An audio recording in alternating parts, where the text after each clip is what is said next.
Troisième manche du championnat du monde, le rallye du Portugal sert un peu de vitrine pour la suite de la saison. Lancia notamment vient y présenter sa dernière petite merveille, la Delta intégrale. Celle dont on dit déjà qu'elle constitue l'arme absolue en rallye. Encore que Lancia n'avait pas vraiment besoin d'une nouvelle bombe pour ficher la trouille à tous ses concurrents. Aujourd'hui donc, Lancia paraît encore plus fort. La Delta intégrale reprend tous les ingrédients de la HF 4 roues motrices, avec une pincée de chevaux en plus, un système de refroidissement plus efficace, des triangles et des bras de suspension simplifiés, des moyeux en acier et surtout des roues plus larges, donc plus performantes sur l'asphalte. Il s'agit donc ici d'une première pour la Delta intégrale, une voiture qui fait le poids.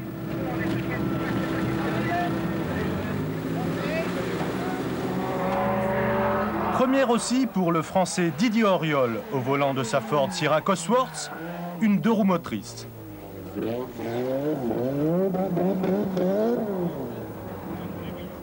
Vu le terrain ici, qui est un terrain qui glisse beaucoup, donc on a quand même beaucoup de problèmes de motricité, hein, puisque bon, on n'a pas malheureusement les 4 roues. Et donc ce qui veut dire qu'on va essayer de faire les premières des propulsions, je crois que ça sera déjà bien.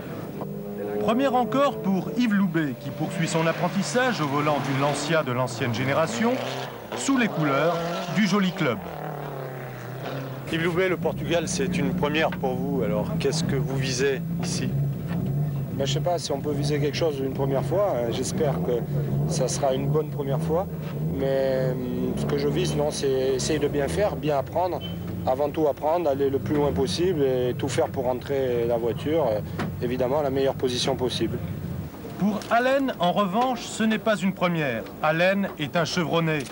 Il en est ici à sa 100e épreuve mondiale et sur ses 17 victoires, il en a obtenu 5 au Portugal.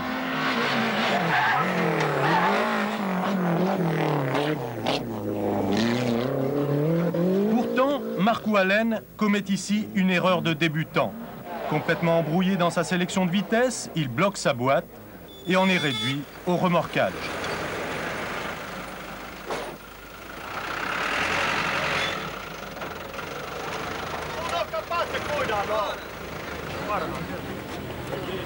Résultat de cette mise en train ratée, 12 minutes et demie dans la vue pour Allen.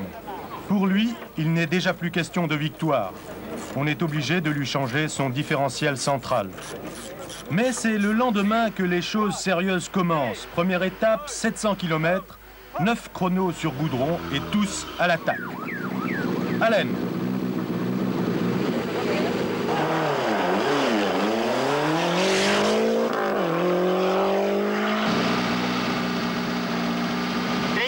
Nicolas.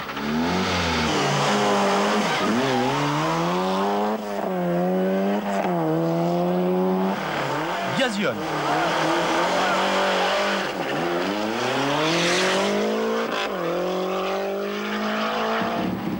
Weber.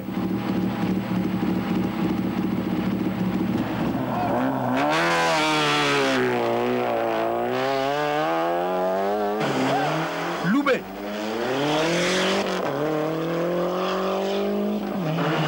Auriol.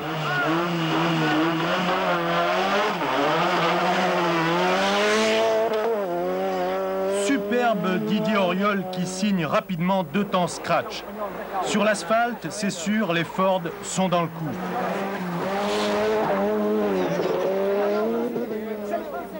Mais pour Carlos Sainz, l'Espagnol, ça n'ira pas très loin, moteur cassé.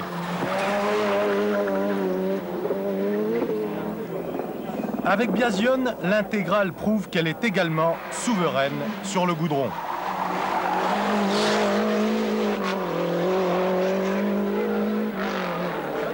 En revanche, ce n'est pas le terrain préféré des Mazda et de Nicolas en particulier. Loubet joue parfaitement son rôle de sprinter, mais sans trop en faire. Furio, lui, surprend agréablement. Cette fois, le rallye est lancé. Les épreuves chronométrées sont, je dirais, dans l'ensemble assez belles, mais il y en a 4 ou 5 qui mériteraient à mon avis, de ne plus exister dans les rallyes qui sont maintenant des rallyes sprint, qui ne sont plus des rallyes d'endurance, parce que manifestement les organisateurs maintiennent des portions de terre qui sont extrêmement dures pour les voitures, pour sélectionner les plus solides et pour faire un petit peu une roulette russe qui ne se justifie pas à mon avis.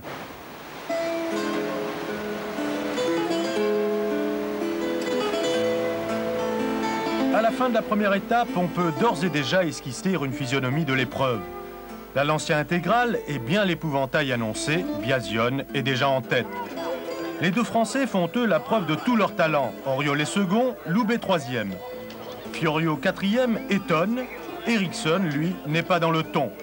Blomqvist est largement dominé par Auriol et les Mazda, 7e et 8e, démontrent qu'elles ont progressé et qu'elles attendent la terre. C'est l'heure des bilans, mais aussi celle des mécanos. Chez Lancia, travail de routine, on change les amortisseurs.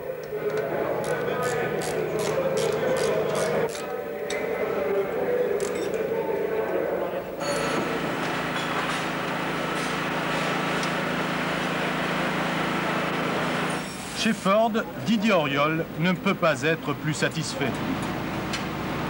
Je crois qu'aujourd'hui, on a sorti la grande attaque. Et je voulais surtout voir un petit peu ce qu'avait d'avant la Ford Sierra Cosworth et en attendant la Corse avec impatience. Et pendant que Stig Blomqvist fait la moue devant les performances de son jeune adversaire, Auriol, lui, fait preuve d'un appétit féroce. Le lendemain, la terre, synonyme de casse. Lancia va perdre Ericsson, différentiel cassé. Mais Miki Biasion domine toujours largement la situation. Allen grignote quant à lui des places sans arrêt. 22e après la première étape, il sera 11e à l'issue de la seconde.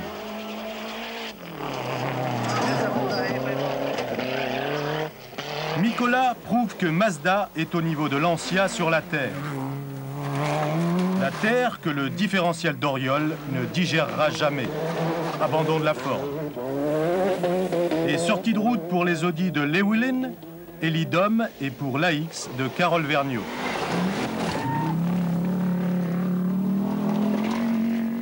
En revanche, Fiorio bondit vers la seconde place qu'il ravit à Yves Loubet. Celui-ci n'a pas caché qu'il est là pour apprendre. Et apprendre, c'est aussi ramener la voiture à l'arrivée sans la casser. Loubet terminera 3e, c'est bien pour une première prise de contact avec la terre.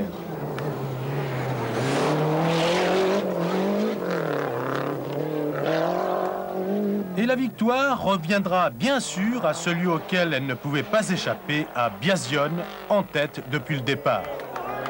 Biasion qui fait la démonstration ainsi qu'il est devenu le pilote le plus rapide du monde sur tous les types de terrain.